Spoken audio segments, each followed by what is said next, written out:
सिर्फ 10 साल और भारत ने दुनिया के सबसे बड़े स्टार्टअप इकोसिस्टम में से एक खड़ा कर दिया। है ना कमाल की बात। साल 2016 में एक सफर शुरू हुआ था जिसने देश की तस्वीर ही बदल कर रख दी है।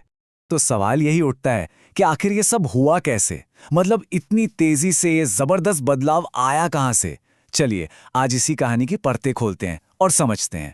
इस सवाल का जवाब ढूंढने से पहले ये समझना जरूरी है कि हम जिस कामयाबी की बात कर रहे हैं वो असल में है कितनी बड़ी। देखिए, आज की तारीख में भारत में 2 लाख से भी ज्यादा रिकॉग्नाइज्ड स्टार्टअप्स हैं। और सोचिए, ये सिर्फ एक आंकड़ा नहीं है, ये 2 लाख सपने हैं, 2 लाख कहानियां हैं। और यही वो चीज है जो भारत को दुनिया के सबसे बड़े स्टार्टअप इकोसिस्टम में से एक बनाती है। और हाँ, बात सिर्फ गिनती की नहीं है, क्वालिटी की भी है। यूनिकॉर्न्स के बारे में तो सुना ही होगा। मतलब वो स्टार्टअप्स जिनकी वैल्यू $1 अरब से ज्यादा होती है। 2014 में ऐसे सिर्फ 4 यूनिकॉर्न्स थे और आज 120 से भी ज्यादा। ये वाकई एक जबरदस्त छलांग है। और इसमें सबसे दिलचस्प बात पता है क्या है? ये जो क्रांति है ना, ये सिर्फ मुंबई या बैंगलोर जैसे बड़े शहरों तक ही सीमित नहीं है। लगभग आधे स्टार्टअप्स, सोचिए आधे, टियर 2 और टियर 3 शहरों से आ रहे हैं। इसका सीधा मतलब है कि इनोवेशन और मौके अब देश के कोने कोने तक पहुंच रहे हैं। तो जाहिर है, इस बूम का असर हर तरफ दिख रहा है। नई नौकरियां पैदा हो रही हैं, टेक्नोलॉजी तेजी से आगे बढ़ रही है और हाँ, गांव और शहर के बीच का फासला भी कम हो रहा है। मिसाल के लिए, आज कई एग्री टेक स्टार्टअप्स किसानों को नई नई टेक्नोलॉजी देकर उनकी फसल बेहतर बनाने में मदद कर रहे हैं। तो फिर से वही सवाल, इस जबरदस्त ग्रोथ के पीछे का सीक्रेट क्या है? इसके लिए हमें इस पूरे बदलाव के सबसे बड़े इंजन को समझना होगा। और वो इंजन है 2016 में शुरू हुई स्टार्टअप इंडिया पहल। इस पहल ने किया क्या? इसने फंडिंग का एक ऐसा मजबूत सिस्टम बनाया जहां स्टार्टअप्स को हर स्टेज पर पैसा मिल सके। मतलब चाहे आइडिया एकदम नया हो या फिर बिजनेस को स्केल अप करना हो, हर कदम पर फाइनेंशियल सपोर्ट का इंतजाम किया गया। लेकिन रुकिए, ये कहानी सिर्फ पैसे की नहीं है। स्टार्टअप इंडिया ने एक पूरा का पूरा सपोर्ट सिस्टम तैयार किया। सोचकर देखिए, एक एंटरप्रेन्योर को सिर्फ पैसा नहीं चाहिए होता, उसे सही सलाह भी चाहिए, नेटवर्किंग के मौके भी चाहिए और ग्लोबल मार्केट तक पहुंचने में मदद भी। तो बस एक छोटे से आइडिया को एक बड़ी ग्लोबल कंपनी बनाने का पूरा रोडमैप तैयार कर दिया गया। अब इस सपोर्ट सिस्टम को और भी मजबूत बनाने के लिए स्ट्रैटेजी एक कदम और आगे बढ़ी। सोचा गया कि क्यों ना इनोवेशन की ये जो स्पिरिट है, इसे बचपन से ही तैयार किया जाए। और यहीं से एंट्री होती है स्कूलों में अटल इनोवेशन मिशन की, जिसे हम एम भी कहते हैं। और इस मिशन का दिल क्या है? देश भर के स्कूलों में बने 10,000 से ज्यादा अटल टिंकरिंग लैब्स। अब इन लैब्स में लाखों स्टूडेंट्स सिर्फ किताबी ज्ञान नहीं लेते, बल्कि अपने हाथों से रियल वर्ल्ड प्रॉब्लम्स को सॉल्व करते हैं। एआई, रोबोटिक्स, 3D प्रिंटिंग जैसी लेटेस्ट टेक्नोलॉजी का इस्तेमाल करके ये मिशन भी समय के साथ इवॉल्व हुआ है। एम 1.0 में फोकस था इन लैब्स को बनाने पर, मतलब एक तरह से नींव रखने पर। और अब एम 2.0 में फोकस उन मॉडल्स को और बड़ा करने पर है जो कामयाब रहे हैं। साथ ही डीप टेक और रीजनल लैंग्वेजेस में इनोवेशन को भी सपोर्ट किया जा रहा है।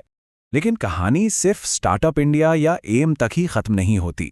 असल में कई अलग अलग मिनिस्ट्रीज की स्कीम्स मिलकर एक पूरा इकोसिस्टम बनाती हैं, जो टेक्नोलॉजी से लेकर खेती तक हर सेक्टर के इनोवेटर्स को सपोर्ट करता है। एक उदाहरण लेते हैं टेक इनोवेटर्स का। Ministry of electronics and IT, जिसे हम मीटी कहते हैं, उसने खास तौर पर टेक्नोलॉजी पर बेस्ड स्टार्टअप्स को बूस्ट करने के लिए कई जबरदस्त प्रोग्राम शुरू किए हैं। और यही प्रोग्राम्स भारत को डिजिटल दुनिया में एक सुपर पावर बनाने में मदद कर रहे हैं। इन प्रोग्राम्स के जरिए आर्टिफिशियल इंटेलिजेंस से लेकर ब्लॉकचेन तक हर हाईटेक फील्ड में स्टार्टअप्स को एक स्पेशल पुश मिल रहा है। और इससे ये पक्का हो रहा है कि इंडिया डिजिटल इनोवेशन की रेस में हमेशा आगे रहे। इसी तरह department of science and technology का जो NIDI प्रोग्राम है, वो भी एक बेहतरीन मिसाल है। ये प्रोग्राम एक एंटरप्रेन्योर की पूरी जर्नी को सपोर्ट करता है। मतलब एक रफ आइडिया से लेकर एक कामयाब ग्लोबल बिजनेस बनाने तक हर जरूरी स्टेप पर। और एक बात साफ कर दें, ये सपोर्ट से बड़े शहरों के हाईटेक स्टार्टअप्स के लिए नहीं है, ये जमीनी स्तर तक, मतलब ग्रास रूट लेवल तक जाता है, ताकि गांव और छोटे कस्बों के एंटरप्रेन्योर्स को भी आगे बढ़ने का पूरा मौका मिले। स्वेप, एस्पायर और PMEGP जैसी स्कीम्स यही पक्का करती हैं कि एंटरप्रेन्योरशिप का फायदा हर किसी तक पहुंचे।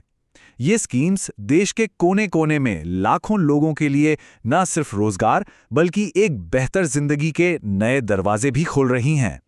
तो इन सारी कोशिशों के 1 दशक के बाद सवाल यह है कि इसका जमीन पर असल में क्या असर हुआ है। चलिए अब जरा इम्पैक्ट पर एक नजर डालते हैं। देखिए, सबसे बड़े और पॉजिटिव बदलावों में से एक आया है सोशल इक्विटी के फ्रंट पर। आज 45% से ज्यादा रिकॉग्नाइज्ड स्टार्टअप्स में कम से कम एक वुमेन डायरेक्टर या पार्टनर हैं। ये दिखाता है कि देश की इकोनॉमिक ग्रोथ अब ज्यादा इंक्लूसिव हो रही है। और ये कामयाबी सिर्फ सोशल लेवल पर नहीं है। यूनिकॉर्न्स की संख्या को ही देख लीजिए, 4 से बढ़कर 120 से ज्यादा। ये जो जबरदस्त उछाल है ना, ये साफ दिखाता है कि भारत का स्टार्टअप इकोसिस्टम अब ग्लोबली कम्पीट करने के लिए पूरी तरह से तैयार है। ये बात आज की हकीकत को बिल्कुल सटीक तरीके से बताती है। स्टार्टअप्स अब इकोनॉमी के साइडलाइन पर नहीं हैं, बल्कि उसके ग्रोथ इंजन का एक जरूरी हिस्सा बन चुके हैं, जो इनोवेशन और रोजगार दोनों को तेजी से आगे बढ़ा रहे हैं। और अगर हम भविष्य की बात करें तो यही फलता फूलता इकोसिस्टम भारत के 2047 तक एक डेवलप्ड नेशन बनने के विजन के सेंटर में है और 2030 तक $7.3 ट्रिलियन की इकोनॉमी बनने के टारगेट में भी इनकी भूमिका सबसे क्रूशियल होने वाली है। तो इस 1 दशक में एक बहुत मजबूत फाउंडेशन तैयार हो चुका है। अब असली सवाल यह है कि इस फाउंडेशन पर भारत के इनोवेटर्स अगले दशक में क्या कुछ हासिल करेंगे।